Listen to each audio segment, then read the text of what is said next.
Meaning of Henry Irving. Henry Irving. Henry Irving.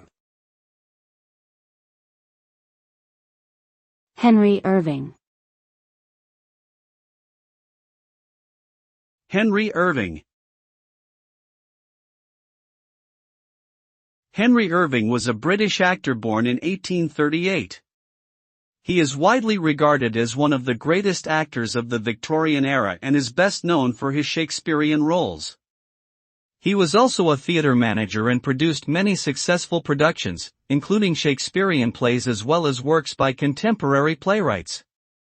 Irving was the first actor to be knighted and was a pioneer in bringing a more naturalistic style of acting to the stage. His legacy continues to be felt in the world of theatre today, and he is remembered as a towering figure in the history of British theatre.